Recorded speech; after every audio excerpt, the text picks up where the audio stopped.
Hi,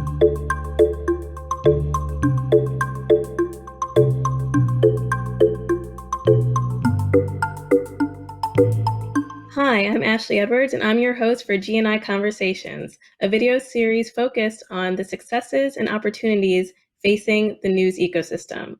We're gathering leading voices and a variety of perspectives from across the globe. The focus of our first episode is sustaining the news industry. We'll learn about a project which helps support regional news producers in Australia. We'll meet Simon Crerar, a media entrepreneur and digital strategy consultant, and Megan Brownlow, a media expert who runs her own strategy consulting firm. Then you'll hear from Miki, CMO at the Washington Post, on moving to a subscription reader revenue model. And then you'll hear from Gary Liu, CEO of the South China Morning Post, on digital transformation. But first, you'll hear from Tara Lajumoke, Managing Director at FT Strategies, on how news publishers can thrive through disruption. Let's join the conversation.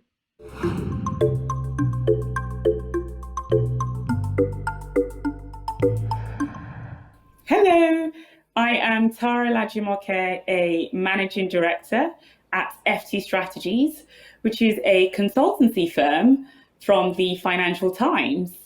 What we do is work with news and other types of organizations to help them thrive by building valuable digital relationships with their audiences. We do this by harnessing the capabilities that we've built in areas like engagement, data, advanced analytics, culture change, to help them to build sustainable business models and galvanize their organizations to achieve commercial goals. I have the honor of talking to you about my views on the outlook of the news industry, but also offer a few ideas on how you can not only navigate the current climate, but to thrive through it as well.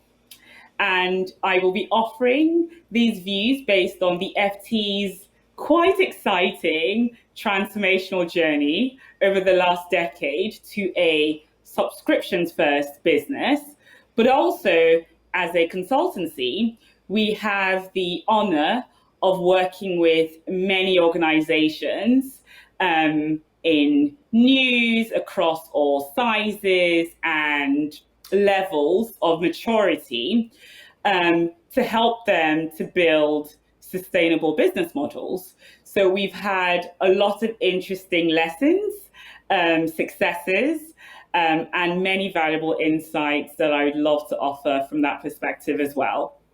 So first of all, the context. It would be very remiss of me to not first acknowledge the incredibly challenging environments that we all find ourselves in. The economics of quality journalism are under significant pressure. Print advertising, as we know, is plummeting. Distribution continues to remain a huge challenge. And these are trends that existed long before COVID, but have certainly been exacerbated since the pandemic. We've seen numbers like year-on-year global ad spend pre versus post-outbreak for news go down from declines of 6% pre-COVID-19 to about 20% post the outbreak. And you compare that with other parts of the industry like social media, which is actually seeing a bit of an increase. And we know that these aren't just numbers. This is a huge loss in the billions of revenue for many organizations. We're seeing hundreds of news titles closing down across the US, the UK, and many more regions, which obviously leads to a loss of employment in the tens of thousands for many of these organizations, but also other organizations that are still battling with these disruptive forces. And what that really means is that we have communities that are being underserved, and a core tenet of our democracy, of our society, is under significant threats. The ability to provide independent, quality journalism is, quite frankly, a right that many communities rely on and are now seeing a risk to. So this is a really unsettling time. And yet, I personally think, and many at the FT, that there are reasons to be optimistic. We have seen a 97% increase, for example, in weekly page views during the lockdown. And it took us 3 months to hit our subscriptions goal during the lockdown. And that was a subscriptions goal that we had for the entire year. So there are clearly some really positive signs. There is a lot of potential, I think, and value to be captured. And by the way, this isn't just in the FT. This is also across other parts of the industry. As of June this year, I think about 10 of the biggest newspaper groups in the US and UK collectively gained more than 1 million new digital subscriptions during the COVID-19 lockdown, which translates to a 15% increase in subscription numbers when you compare that period to 2019. So I think this begs the question, if there is some value, and yes, it is still in a very challenging context, how can you capture this? So I'd love to offer 3 ideas of, I think, ways that you can begin to really, I think, capture this potential value, but also create what I think is a really important lifeline. A caveat first is that in no way am I offering this as an all-encompassing solution, some sort of panacea that will solve all of the problems, completely fill the massive gaps that advertising, print, etc. have left. But I do think that it is a really important step in the recovery to building a more sustainable ecosystem and business models for many organizations. So the first thing is around tangible value. At the FT, we have a relentless obsession with driving value for our audience. We are always poring over the data around our users, everything from trying to understand who they are, what they like, what they do, when they do it, how they do it. And a good example of this is recently we, through lockdown, like many news groups, saw a huge surge in online traffic. Many new users were coming to our website, ft.com, etc. And we really wanted to understand who they were, why they were coming, what they cared about, and what would make sure that they come back, not just once, but twice, thrice, and ultimately become loyal users who are then compelled to subscribe. We uncovered a number of things, including the fact that many of them wanted access to premium content that was behind a paywall. So one of the challenges making that leap from first time, second time user to actually, I want to subscribe, is understanding the value of the content that they would be paying for. So we started something called a daily free to read, which was a way for users who weren't subscribers to sample our premium content.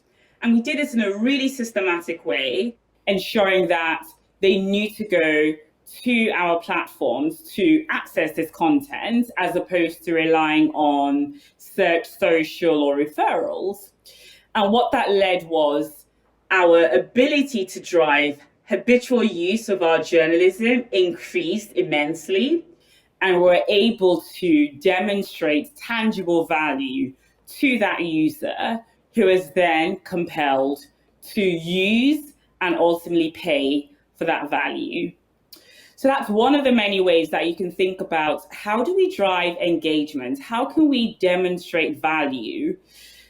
And I would say that this value over volume conundrum is something that we face on a daily basis.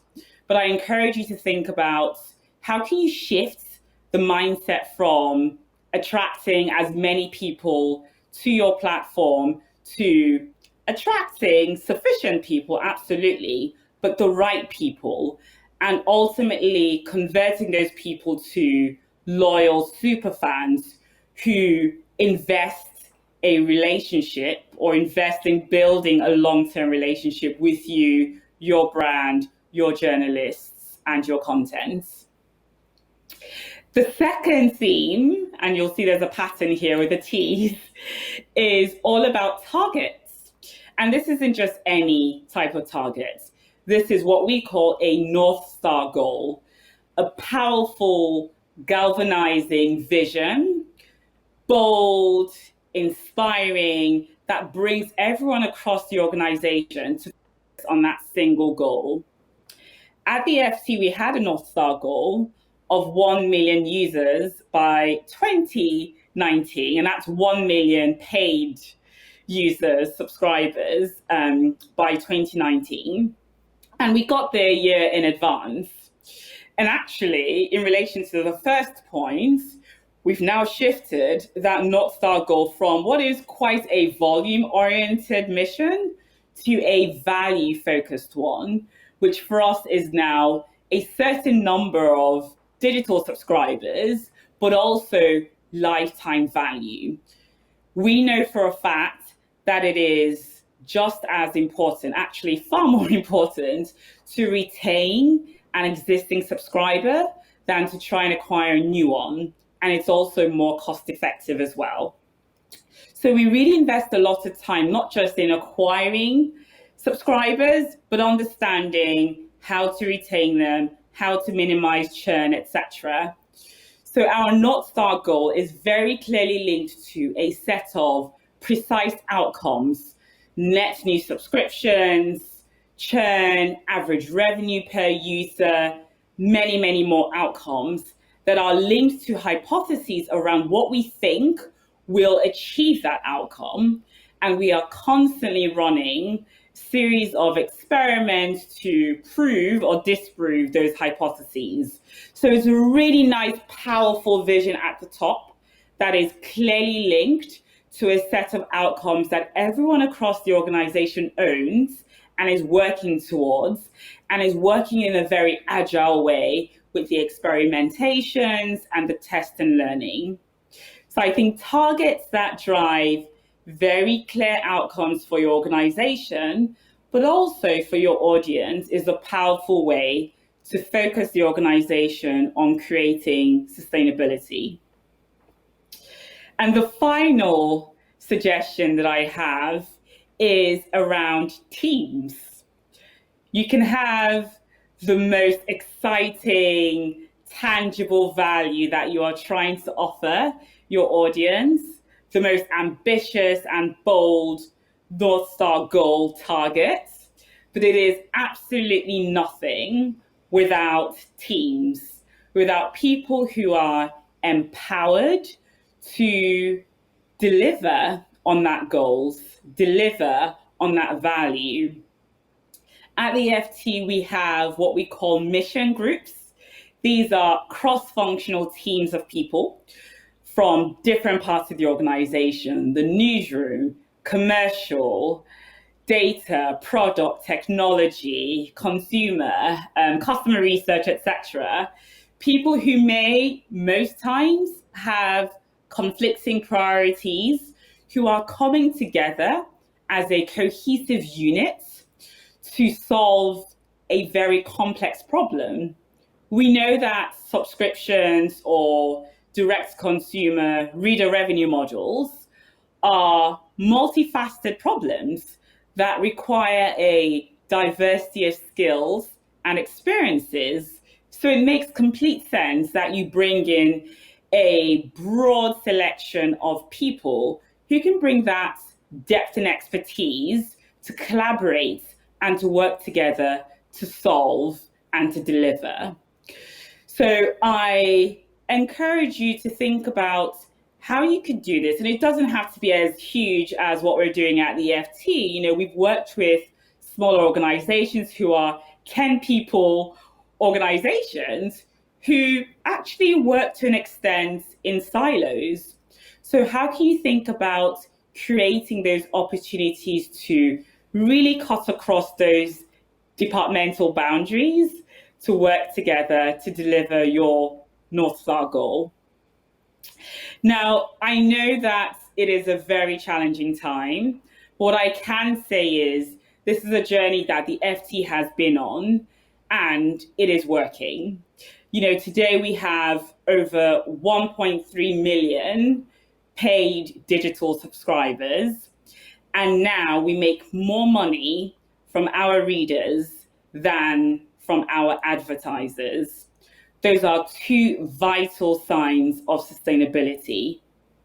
And if we get this right as an industry, then we really start to build that lifeline and protect that fundamental role that journalism plays in our communities and in our world.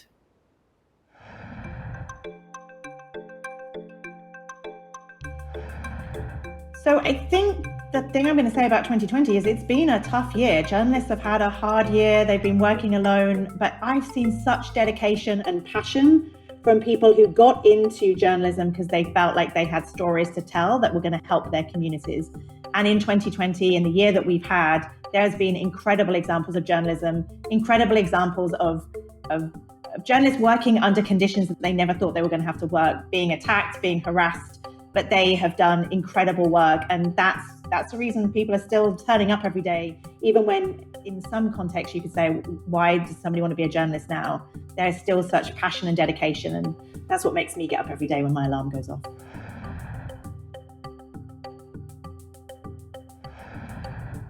For the future of news, what I'm most excited about is just how awesome the young people are. I give a lot of talks. I do commencements often at journalism schools.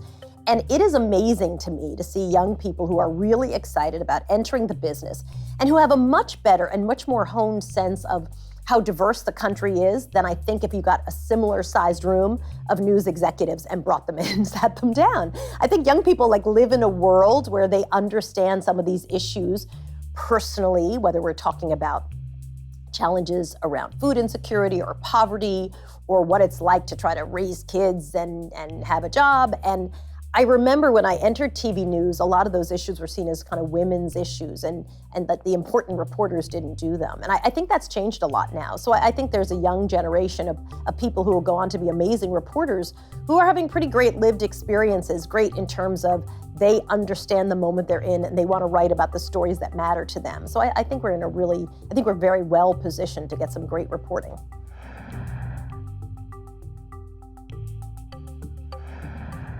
I believe that data will play a significant role in newsrooms in 2021 as a source in investigations, of course, but also as metadata enabling better journalistic products, and also on a larger scale regarding data protection and tracking.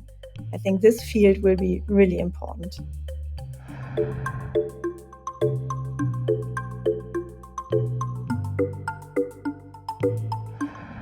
Hi everyone, I'm Nick Hopkins, the News Lab lead for Australia and New Zealand at Google. I'm here with Megan Brownlow, who runs her own media consultancy, as well as being an analyst and board member, and Simon Crerar, a digital news entrepreneur and strategist. And we're going to be talking about Project Kookaburra, which is something that we've been working on for almost a year across regional Australia. The project was conceived before COVID-19 emerged, but like many parts of the world, regional news publishers in Australia have been hit hard by the pandemic and the subsequent economic downturn, and that has forced them to accelerate their digital transformation plans. Through Project Kookaburra, we're now focusing on that transformation process and helping regional news publishers through it. Megan, what is Project Kookaburra and how did you approach it? It's an independent research project in partnership with Google News Initiative. So we worked closely with 5 publishers across regional Australia to test 5 new business models. And our goal was to conduct experiments under real world conditions to test and learn new ways news publishers can engage with readers and advertisers. We had a really methodical approach. We had 7 stages across 9 months. The Kookaburra team ran a workshop at the beginning to choose our 5 publishers out of potentially hundreds. And then we recruited them. We worked really closely with them to build a customised plan for each of the pilots. And then we met weekly with each of them for 3 months. That was 130 sessions to execute their plan. We're coming to an end now and we're capturing the results. And Simon, can you tell us about the publishers that you selected and the business model pilots that you trialed? Yeah, thanks, Nick. We basically were trying to do a really diverse range of things with a diverse group of publishers who are in different places around Australia and at different sizes and stages. The first publisher we worked with was the wonderful Narrandera Argus. They're in the Riverina in New South Wales, and they're basically a 140-year-old business that this year really were acting a bit like a startup. They, with our help, were looking at what's happening to media diversity in the geographic location that they're in, and recognized that there's been a reduction in news provision locally in some of their surrounding towns. So they expanded their geographic footprint with this digital rebrand, this new website, and they developed a matrix of looking at assessing their market and figuring out a content strategy, identified opportunities in towns nearby which were underserved, and developed a strategy content-wise to serve those communities. And they launched the rebranded website and went to these 3 towns locally that are close to Narrandera. And actually, as well as developing the content, they also had distributed postcards in those communities, letter drops, and posters to raise awareness of their new, of their expanded website, and to try and get people basically to come on and subscribe and pay $7.99 a month or $90 a year to become digital subscribers of the Narrandera Argus. Second publisher was the Sunraysia Daily. They're a paper that is in the northwest of Victoria, a very long way from Melbourne, the capital city there. And we were very lucky to work with them around their centenary, which fell this year. And we helped them. They've had a tough year with the coronavirus and the suspension of their paper for several months. And they were really embracing the digital opportunity to develop this rich content plan around the centenary with us, which is 100 pieces of content that was celebrating the Riverina. The Sunraysia is a place where, a bit like California, it's close to the Murray River, the biggest river in Australia, and there's been a huge amount of innovation there to open up in a very dry place, an agricultural and fruit growing kind of economy. So we celebrated that strength and that toughness of that region and developed this cross-platform advertising opportunity, which they took to lots of partners in the community and got them really transitioning into the online ecosystem really successfully commercially. So that was a really big win. The third publisher we worked with was the Fassifer Guardian and Tribune, who are up in Queensland on the Scenic Rim. And they, like many regional publishers in Australia, are a family-owned business. So this is a business where the proprietor, Wendy, his previous editor, was sort of handing the baton over to her son, Drew, who has been away to work in Brisbane, the big city in Queensland, come back with a lot of digital smarts. And so we deployed that, their skill set and capability to develop and launch a newsletter to basically increase brand awareness and drive subscriptions online to past their paywall. So we were looking at metrics like open and click-through rates for the newspaper, for the newsletter, and really like finding ways for them to deepen connections and grow subscriptions with their readers. The fourth publisher was down in Tasmania. It's 40 South. They're a magazine brand that's been going about 30 years as a quarterly magazine. And what they did with our help was launch a new website for the first time, which basically gave them a daily voice and an ability to target an audience beyond Tasmania, in mainland Australia and really around the world who are interested in brand Tasmania, which is a very strong tourism brand. And they, with our help, developed a media kit which basically explained the sort of pillars of their brand and the commercial opportunities of brands who wanted to be adjacent with their strong, high-quality content. And we helped them develop a kind of go-to-market strategy as they moved into this world of having this digital ecosystem, this big brand opportunity for them. And then the last publisher we worked with was the Yorke Peninsula Country Times. They're in South Australia, in the south of South Australia. And the Yorke Peninsula is a place where it's a beautiful place with lots of beaches, a real great tourism location. But also the biggest part of the local economy is farming. It's a big agricultural wheat and grain area. And the Yorke Peninsula Country Times had struggled over recent years to really tap into the advertising opportunities. It's sort of migrated online. And so we helped them launch a microsite, a section on their website to better serve that niche readership, the farming readers, to sort of segment them, give them really hyper-relevant content to them, and then help them and make those big purchase decisions, those tractors and those big things that they need to buy every year, and then be able to allow the sales team for the paper to kind of target these advertisers and kind of bring them back into the Yorke Peninsula Country Times. That's awesome. Thanks, Simon. Megan, that's a really diverse group of publishers, both geographically and in terms of their business models. How did you go about selecting the publishers that you trialed? Well, diverse by design. We actually had 8 selection criteria, but I'll highlight 2 really important ones: diversity and mindset. So diversity across a range, diversity of geography, of size, of business model, and of leadership. So, for example, some of our publishers were female-led. And then mindset, that was really about choosing publishers that were willing to take a leap of faith with us, that they'd demonstrated they were willing to try new things and embrace new things. And there are so many insights that can be gained from these particular pilots. Simon, how might you summarize the most important lessons from them? Yeah, I think happily our hypotheses about what we could do to help these publishers prove correct in all cases. The business models that we trialed, they were successful for the publishers, and they showed them ways to grow digital audiences and to grow digital revenue. So that was really encouraging.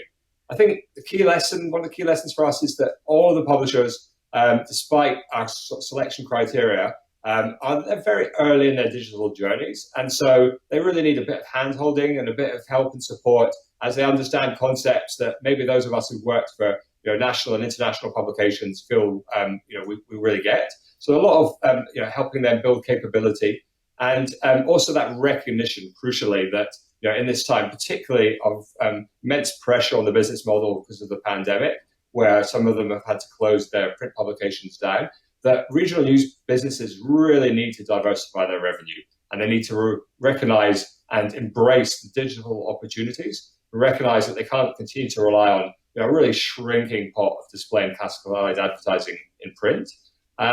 With all of our publishers, we're really focused on the importance of data and the insights that they could gain by really digging into the analytics and seeking insights there from the data, and making sure that wasn't a thing that they did kind of once a month, but was something that became a kind of daily habit for them within their newsrooms, and that also was something that that they deployed to share amongst their whole group, so understood by the whole team, data insights shared around, so that the commercial team in particular could go out there and could tell the story of the brand. So these are legacy businesses, but they're online and they've got smart digital content strategies, and they're a great opportunity for advertisers to partner with online. So really sharing those data insights. And then lastly, the recognition that digital really removes geographical barriers. And so they don't need to be constrained by the place that they traditionally have served and distributed, which is sometimes quite small, and that they can actually expand to new areas. And particularly, they can go after different audiences than maybe they've previously done. So looking at ways of kind of expanding out, reaching more people, and growing their businesses online. Thanks, Simon. Megan, there's a lot of progress that's been made and some fantastic insights. But what comes next for Project Kookaburra? What's the next stage in the process? So we're taking the findings and we're going to turn them into some easy-to-use learning materials. We've partnered with the Walkleys Foundation. They're Australia's peak body for celebrating journalism, our Pulitzers, really. And with them, we're going to do a series of lunch and learn webinars for the entire independent news industry in Australia. And we're doing them in collaboration with all the Kookaburra publishers. They're happening very soon. So we're looking forward to that. So Megan, would you build on the success of Project Kookaburra? Is there a bigger picture opportunity here? Well, we need to elevate our focus now and scale the lessons to make them useful to the whole industry. So looking out, we see there's a lot of new ambition, there's a lot of activity going on with regional news. Great, but it's creating a bit of noise and it's creating a bit of confusion for the important would-be funders of public interest journalism, old and new. So we see now there's a need really to help coordinate and align all the different players and the would-be players, the entrepreneurs coming through within the industry to get them to a point where they're working with each other so the whole is greater than the sum of the parts and they're connected to each other and learning from each other. And we can do that because we've got what we've learned from Kookaburra, plus we're independent, so we can take a systematic approach to solving that coordination problem. Brilliant. Well, I want to thank you both so much for taking part in and leading Project Kookaburra on behalf of the Google News Initiative. And again, thanks so much for taking the time with us today to talk about it.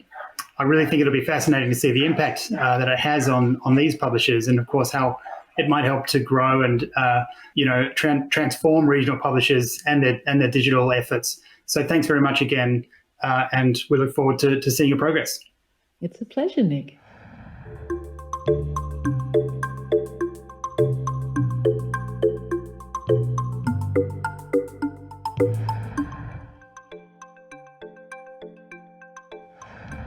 "2020 was a really challenging year for a lot of people, especially in the news media industry, but I think it was unbelievably inspiring and incredible the way that news media was able to continue producing some of the most cutting-edge, informative news while all working remote, while all being separated. We were really able to continue to bring the world together and to continue to keep people interconnected when their worlds got so distant and far apart. So it was amazing to see the way that we were able to stay connected even when we all felt very separated."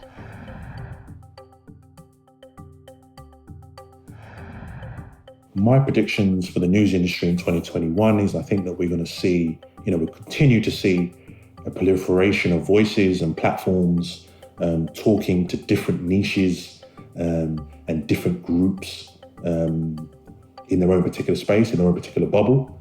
And I think that will be for good and bad, but I think that will continue.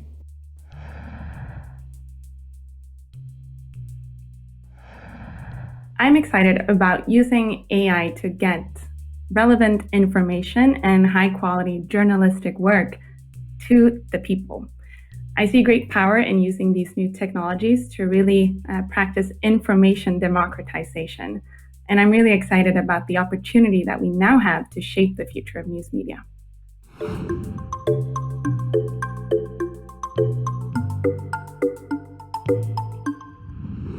Good morning, I'm Miki King with The Washington Post. So excited to be with you today. We'll spend the next few minutes talking a little bit about The Washington Post subscription growth strategy. We've spent a lot of time across the course of the last several years working through a number of different areas that have really allowed us to experience a tremendous amount of growth in 2020. So I'm happy to share that with you.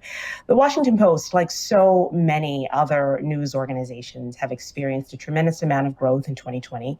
And of course, much of that is bittersweet as we endure a global pandemic, social unrest resulting from racial injustice, and an election unlike anything any of us have seen in recent times. All of this combines to create a moment like many in our history when people are turning to trusted news sources. And while our subscriber base has certainly grown during this time, what we are most proud of is the work that we have done over the past several years, executing on a strategy and infrastructure that has allowed us to be prepared for growth in a moment like this one. So what has that looked like for us? There are a few different areas where I think the Washington Post really stands out in terms of the effort that we have put into building a business that is sustained for growth. The first is we have been relentless in investing in our core. Our newsroom has continued to grow. We have over 60 reporters who are reporting on the 2020 campaign, continuing to report on the 2020 campaign, dedicated to ensuring that our readers have up-to-the-minute coverage on everything that is happening, not just the box scores, but everything that has led up to the election and obviously in the important days following. As we have continued to move through this important moment, it has been incredibly essential that our newsroom at every point has been well resourced. And as we have looked at areas of really streamlining the business and where it has made most sense for us to focus and invest, our newsroom and our core news product is where we have been most focused in terms of making sure that we are well resourcing and well funding everything related to our newsroom. That is both in terms of coverage and in terms of the tools and the products that we have built around our news to ensure that we are giving readers and subscribers everything they need to meet them in the moment and give them the coverage that is essential to knowing what they need to know in these really critical times. In addition to that, we, from the business side, have been focused on ensuring that we are leading with content that converts. What we know is that we can take the efforts of the marketing team and our paid spend, everything that we're doing in terms of email marketing, marketing on social media, reaching out to subscribers, and we can really amplify our coverage beyond what our owned and operated properties are able to do. What does that mean? Essentially, when we have a story, a major exclusive story on our homepage, obviously that story does incredibly well with respect to traffic and with respect to conversions in the short term.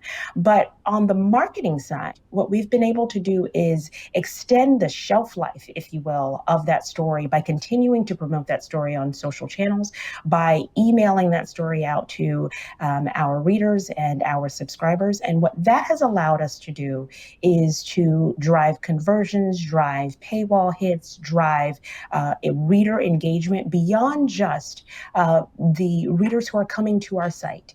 So we are taking the cues from our owned and operated properties. So we're able to monitor the traffic. We're able to monitor the performance of a particular story on our site, and then look at how we might be able to extend and amplify that story off of our own property when we're reaching out to subscribers in the places that they are and readers in the places that they are. That's incredibly important because it really has shifted our marketing strategy in many ways. It's almost really seldom now that we're reaching out to readers with just a subscription offer and we're going out with just a pricing offer. Almost always we are leading with content. We are leading with our core. We believe that everything that we are producing out of our newsroom is really what our readers want to hear from us. And if we can get that in front of them, then the decision about whether or not to subscribe really becomes an easy one. Beyond just subscribing, we're really focusing on reader activation. So rather than thinking of we want to get in front of a reader right away with a subscription offer, and let's make it the lowest priced offer ever, and we'll be sure that they'll subscribe, we are looking to activate a reader in other ways. So that could be that we are reaching out with a story that is encouraging them to sign up for a newsletter. We're reaching out with a story and then encouraging them to download our apps. So beyond just conversion, we are focused on amplifying content, getting content in front of readers that leads them to an activation point. So whether that activation is conversion, an app download, signing up for a newsletter, the idea is to engage with a reader that in some way that makes them want to activate with the Washington Post, which we believe that will be the road that ultimately leads to a subscription. So we're constantly focused on doing everything that we can to promote the content that really converts. The other thing that we have focused on a great deal in this past several years that has meant a lot in the past several months is really maximizing engagement and retention. So most recently, we have built out an entire team across the course of this year that is focused on reader engagement and subscriber engagement and ensuring that everything that we are producing from our newsroom is getting in front of our subscribers. Whether or not they are thinking to come to us, we are reaching out to them and ensuring that the content that we believe that they believe is telling us that they are telling us is most important to them, we're actually getting in front of them. And so we're ensuring that at all points, we are doing everything that we can to engage our subscribers. In years past, and we're really seeing the benefit of this now, we spent a lot of time in 2018 and 2019 really ensuring that we are doing everything that we can to ensure that payment is not an issue with respect to churn. So while this sounds very tactical, it sounds very much, maybe it sounds less strategic than some of the other things that we might think about. We want to ensure that payment and the absence of a correct credit card number or anything along those lines is never an issue with respect to churn. It's never that we are losing subscribers over a payment issue. So we've worked really closely with our finance team and with our payment vendors to ensure that we have things in place like account updater. We have things that ensure that if you have a credit card with us and you update your credit card on all of your other platforms, that's something that's also coming through to your Washington Post subscription. So while I hesitate to go as deep on something as simple as payment, in many, many ways, that has really been the key to how we have been able to improve our reader and subscriber churn over time by ensuring that we are taking care of what is really the simplest part of interacting with the subscriber, and that is payment, and making sure that payment isn't a factor in our churn. The other thing that we've spent a great deal of time on is on-site cancellation points. And so when you think about a subscriber going through the process of thinking about whether or not they are going to remain a subscriber, there are certain things that signal that. Are they going to their profile page? Are they searching around on the profile page potentially for a lower offer? What are the things that a subscriber might be doing throughout the course of their interaction with our site that could signal that they're thinking about cancellation? And so we have looked closely at understanding subscriber behavior that might signal a potential cancellation, that might signal churn. And we've really worked hard to ensure that we are tightening up those areas. One of the things that we have instituted that we did really at the beginning of this year was this idea of on-site cancellation point save. So one of the things that we were able to do is take the process of hitting cancel on our site and interacting with the subscriber in a different way. Obviously, this is not going to save all subscribers, but we have seen a huge amount of lift with respect to being able to ask subscribers what are the reasons for canceling, and then presenting them with another offer prior to them leaving our site. And we've been able to see quite a bit of pickup around that. We spent a lot of time testing various offers before we rolled this out across the site, and it has been incredibly effective for us. So focusing on maximizing retention and reducing churn has been a huge part of our growth strategy. Again, these are all things that we began to put in place across 2018, 2019 that have really allowed us to be able to see a tremendous amount of growth in 2020. Finally, and I think this is really the most important thing that we have done as an organization, and that is aligning the organization to a reader revenue model commitment. What do I mean by that? across the organization, from the very highest levels to everyone who is in every seat at the Washington Post, even now on their couches, it is clear that we are focused on subscriber growth.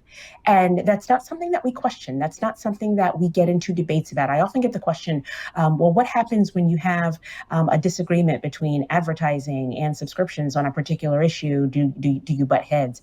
And my answer to that, quite frankly, is very seldom, because across the organization, from the very highest levels of our leadership, from our ownership to my role, to everyone in the newsroom and on our engineering and product teams, we are committed to reader revenue as the growth strategy for the Washington Post.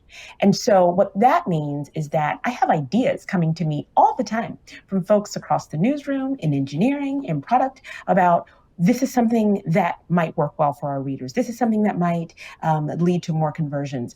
And that practice, that culture, is one that we have worked incredibly hard to build across the course of the last several years. It became incredibly important this year when we had to make some really tough decisions about how we would interact with the public and its need for news and its need for essential information during these really critical times. And we were able to make those decisions even in light of our broader business goals. So we made the decision in early March that we were going to make a certain amount of our content free, related to coronavirus and everything that we were learning about COVID-19. And this was an incredibly important decision for us to make, I think, early on, to let readers know that we we really do believe that there's a certain amount of information that does need to be free, and that playing our role in disseminating information about public health. But we were able to balance this with our paywall, with our reader revenue strategy, to ensure that over time, tying ourselves to that core value of both informing the public as well as ensuring that we were growing revenue from a reader standpoint, we're able to work together quite nicely. And we were really able to balance the interest on both sides. So there was a certain amount of content that we offered for free. We have and we continue to produce a free coronavirus newsletter, from which the stories linking out are free. And even during that time, because we had worked so hard to build our paywall strategy, we were able to continue to grow subscriptions even during a time when we had offered a fair amount of our content for free. Another example of that is through the election coverage. We have a live update file on our homepage that is free to readers. There are a handful of stories that we also make free to readers during this time, when everything related to the voting process and all the things that are sort of tied to the core of our democracy are so important right now.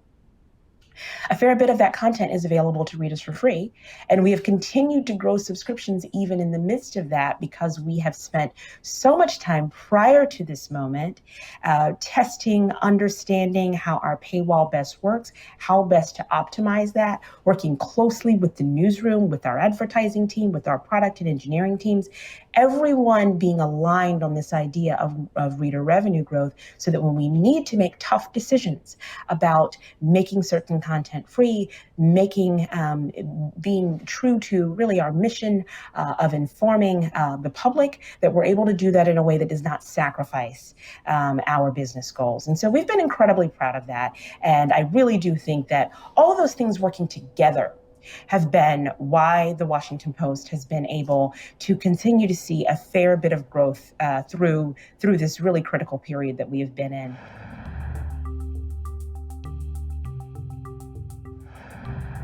Well, 2020 has been a tough year for everyone, in particular for the news media, which has been overloaded with challenges. But I think we have to pay respect to the enormous work and the resilience that has been shown, and at the same time how they've taken this industry forward with innovation in editorial and around technology. So they're still there, they're fighting, and they're looking forwards, not backwards. That's fantastic.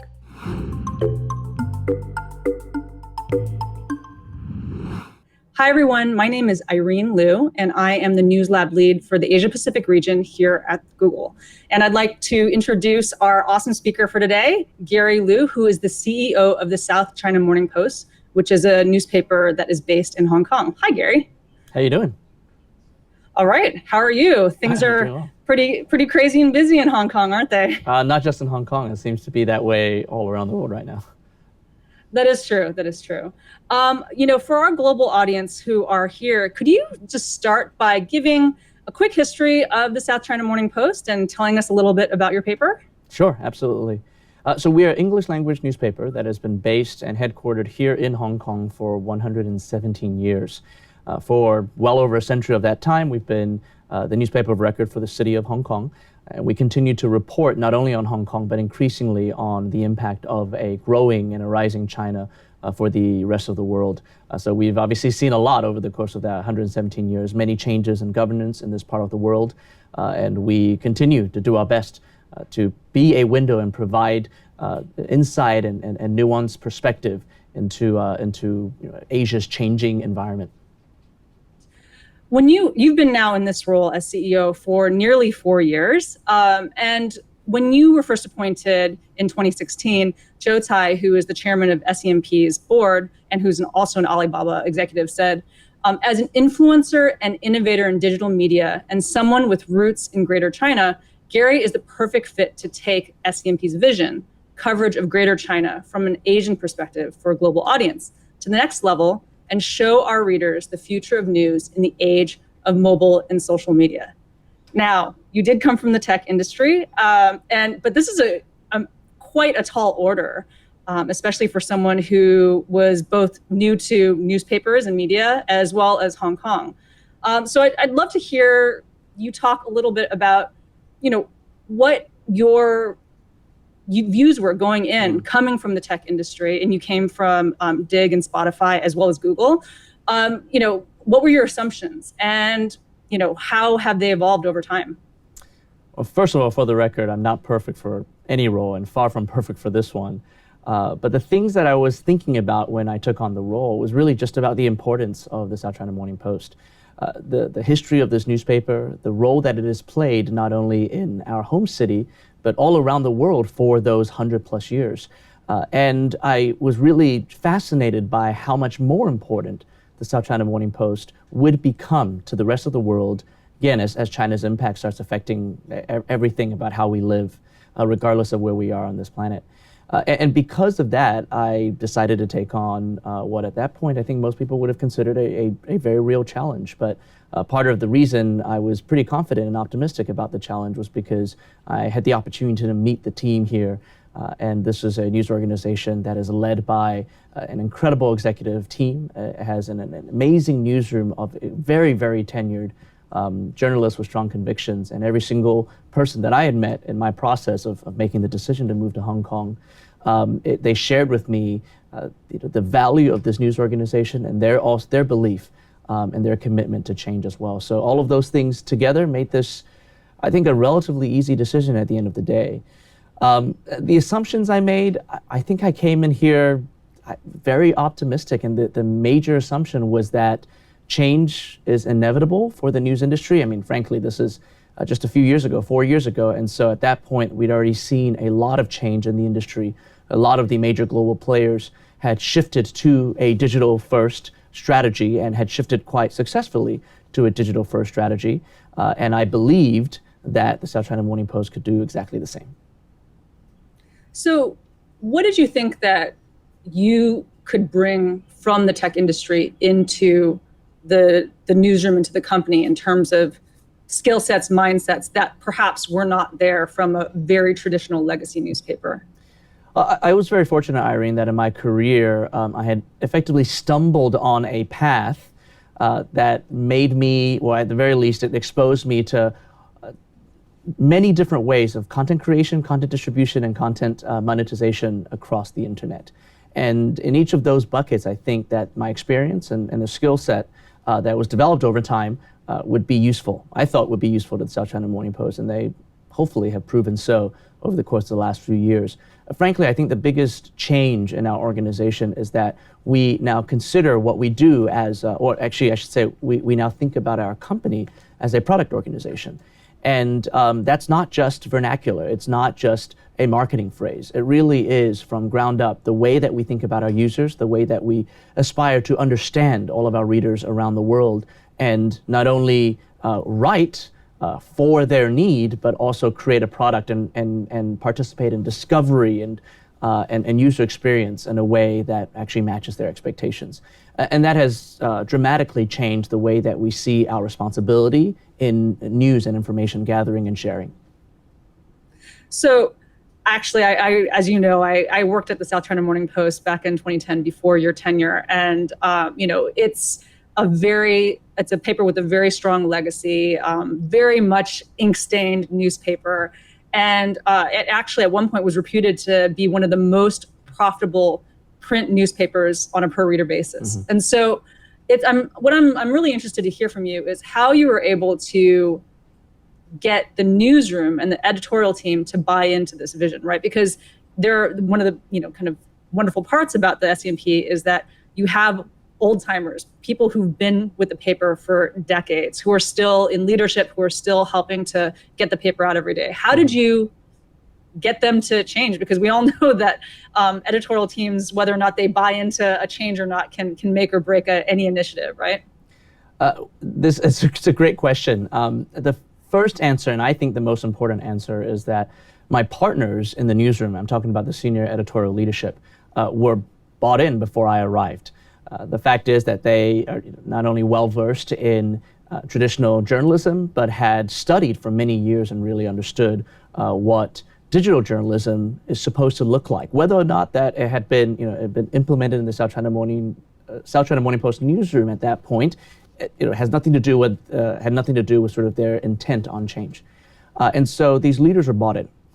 And so they helped me understand the dynamics within the newsroom. We talked a lot about what proper communication internally looked like, right? Because frankly, at the end of the day, with our newsroom, and I think with many newsrooms, it's not just about telling folks where we're headed or what the change is going to be. It's about spending the time to explain why this change matters to quality journalism, and even more importantly, how that affects every single one of the journalists in our company. And over the course of the last 4 years, we've spent a lot of time dissecting global change in the industry with our newsroom, making sure that a lot of the folks that are behind me here in the newsroom have participated in designing that change and been part of our move towards a digital-first news organization. So it is with a lot of effort. This change comes with a lot of effort and a lot of time spent, but thankfully I had the right partners to do this with. And can we talk a little bit? I think one of the first major initiatives that you implemented in terms of the newsroom shift was a change from a print first, so really focusing on the timing of developing, like basically putting out the newspaper, the print paper, and all the things that come with that, right?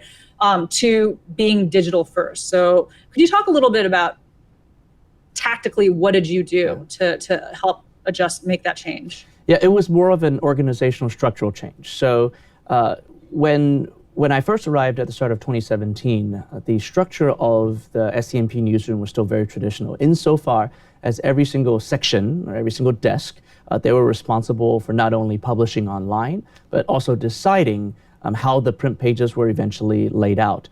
And so when that accountability still sticks with the desk head, they are constantly thinking about the last step, about what it looks like in tomorrow morning's printed newspaper. They had the responsibility for filling column centimeters and making sure that the most important story sat at the front of their section and everything that goes along with traditional layout. And so what ended up happening was that our digital publishing platform, or all the content that was published on our digital platforms, it kind of became sort of the holding area, right? That's the digital CMS became a holding area. And it was sort of the first or maybe second or third draft of the story was online. And then it would get refined to the best version of the story for the print newspaper. And oftentimes that best version was never reflected and expressed on our digital platforms. And so because of this timing, because of course off-stone time for us, like most news organizations, is at the end of the day. For us, it's at 11:30, and it still is. Throughout the day, the news coverage and the news agenda, it kind of, it solidified and improved. And the best version of our content was in a printed newspaper that we printed, 70,000 copies of, and was only distributed in Hong Kong. And the rest of our readers, the millions of readers around the world, did not get to read the best version of our content. So the structural change that we made was that we actually separated out a dedicated print team. This was in September of 2017.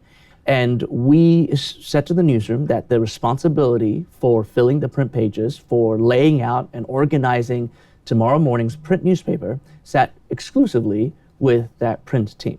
Now, of course, there was still editorial oversight, and desk heads initially still participated in at least the discussion around what goes where. But that print team was responsible. And so pretty much everyone else, and that print team is only 20-some people in a newsroom of 350 folks now.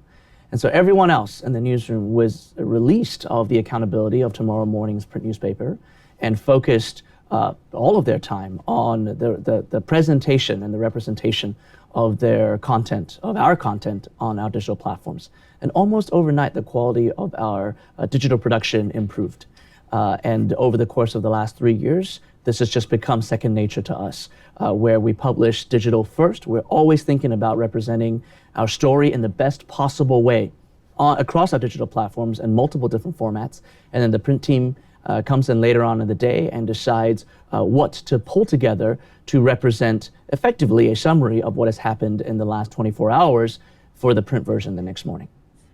You mentioned your, millions of readers globally. And so I'd like to actually talk a little bit about that ambition for a global audience and how it ties into one of the more recent announcements that the SCMP made this year, which was to bring back a digital subscription.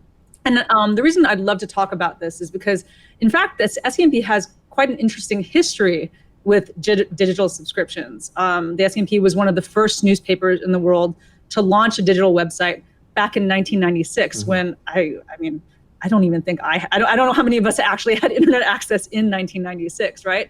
And even more so ahead of its time, SCMP launched with a digital subscription.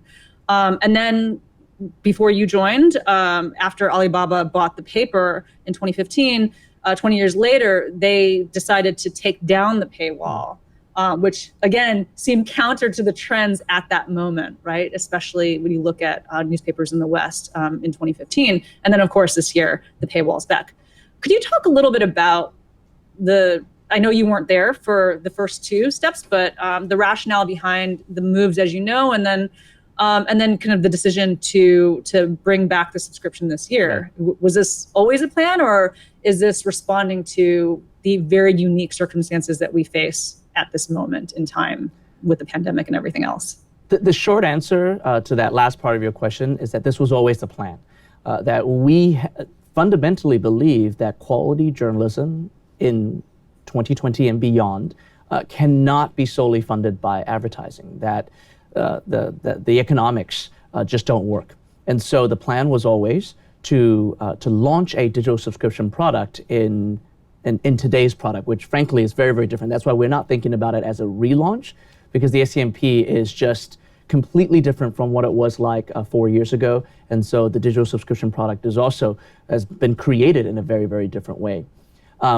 Now, Gary, sorry, can you be more specific on that? Like what are the differences in your mind? So let me actually go back to a couple of the points that you raised earlier and talk a little bit about the thought process that went into launching the website, having the first digital paywall that was up in the early 2000s, taking the paywall down, and then what we've been doing over the course of the last few years, because I think sequentially all of that matters. When South China Morning Post first launched its website in 1996, it was very much an experiment. Just like most other news organizations at that point that had a digital presence, it was, let's see what this new distribution channel, what this new format could mean to news storytelling. And just like many other news organizations, the way that it was done was that there was a very small team of digital-only journalists or editors that were separated out from the rest of the newsroom, and they got to play around with www.scmp.com. And then by 2003, around that time when the first digital paywall was put up for the SCMP, the primary purpose of that was to make sure that there was no cannibalization of paper sales in town, right? So increasingly at that point, about 6-7 years after the website first went up, there was overlap in content, and originally there wasn't, right? The digital team kind of created their own content just for web, while the rest of the newsroom worked for the newspaper. But increasingly, some print newspaper stories would end up online, and the fear was that that it would cannibalize print sales here in Hong Kong. And so the digital paywall was put up to stop that cannibalization. If you're going to only read online at that point, then we're going to charge you so that you don't get what is sold at a 7-Eleven for free. And then, of course, fast forward to 2016. I think it was April of 2016, post the Alibaba acquisition of the newspaper, when the paywall came down. Now, the reasoning behind that, I fully agree with, even though I was not part of the team at that point and wasn't part of the decision, because the mission for the South China Morning Post at that moment in time was to truly grow from being just a local newspaper to Hong Kong to becoming a global media company that serves a global audience as China's impact on the world grows. And at that point, our overall digital reach was about 3.5 million users. Actually less than that. I think it was 2.8 million users at that point in time. And it's really difficult to grow top line reach when you had as stringent of a paywall as we had. At that point, it was effectively, you want to read any article, you have to pay online. And so the goal was actually to allow the South China Morning Post an opportunity, leveraging digital distribution channels, discovery channels, to grow our international reach, to grow our audience, and to grow the credibility and reputation of the masthead around the world, because we believe that is important.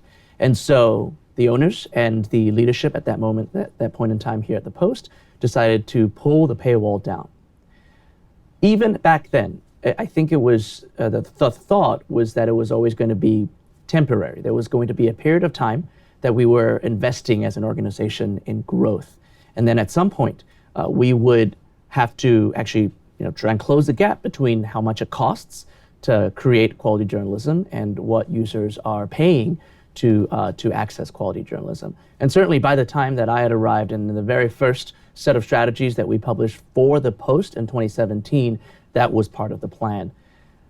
COVID and the current difficult realities of the advertising industry, which has deeply impacted the news industry, I think COVID may have accelerated the plans for many news organizations to think about digital subscription. For us, it accelerated by a matter of months, not years, and it certainly didn't change the overall strategy. We were always going to get here. Thankfully, today, because of the growth in scale, we're talking about a nearly 20x growth in scale since that 2.8 million MAU 4 years ago. We've gone to the point where we have reach, and more importantly, we have the data and the product and the, for lack of a better term, user funnel science to be able to create a paywall that is truly dynamic.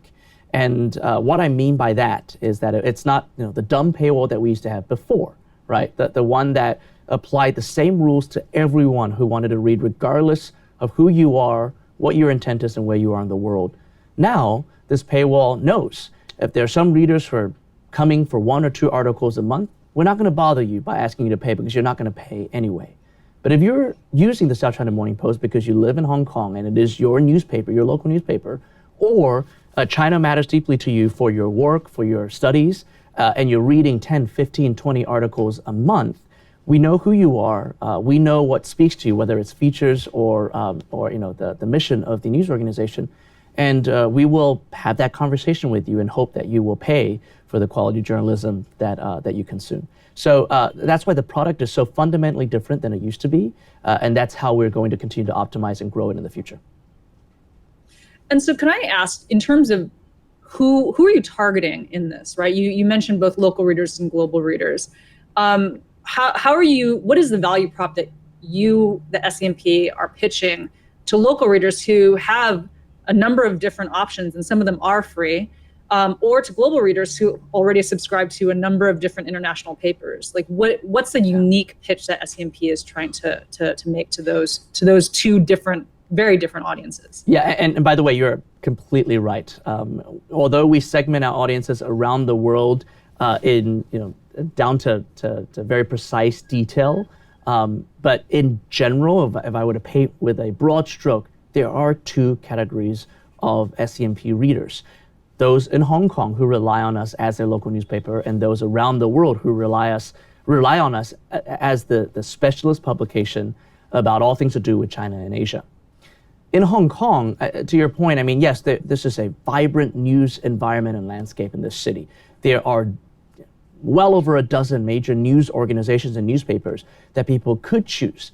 The South China Morning Post, we are lucky to inhabit a very unique position, being not only English language, but arguably, actually not even arguably, based on plenty of surveys and a lot of research, the most credible news source here in Hong Kong. And we've been that for many, many years, and we expect to continue being that. And so for our users, or our readers here in Hong Kong, they subscribe to us because we are the most credible and the most comprehensive news source in town. For the rest of the world, we also inhabit a very unique position, being in Hong Kong, allowing us to have the proximity to report comprehensively on China, but also the freedom to report objectively on China. And we have, I think, the largest number of journalists that are focused on China reportage of any global newspaper. And I think that gives us the ability to go both wide in coverage, but also deep in analysis and insight.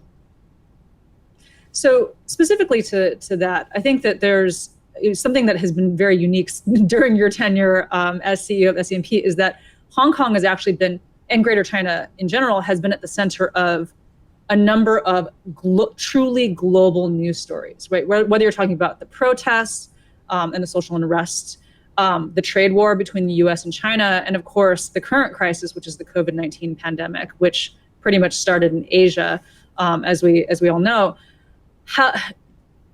Just in terms of, how do you prioritize the audience, right? Because even for a global audience that's interested in China, in the region, their viewpoint is going to be wider, whereas local coverage and local audiences want that granularity, right? They want to know the name of the neighborhood and all these things. So I'm just curious, how are you, how does the newsroom, how do you as a company prioritize those two very, very disparate audiences and choose, especially when you are trying to make that value proposition to folks to actually not only read, but also pay?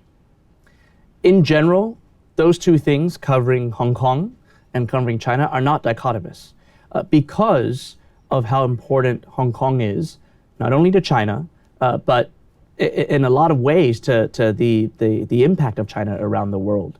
And so if we are to cover China properly and China's impact globally, we have to cover Hong Kong. We have to understand the Hong Kong story.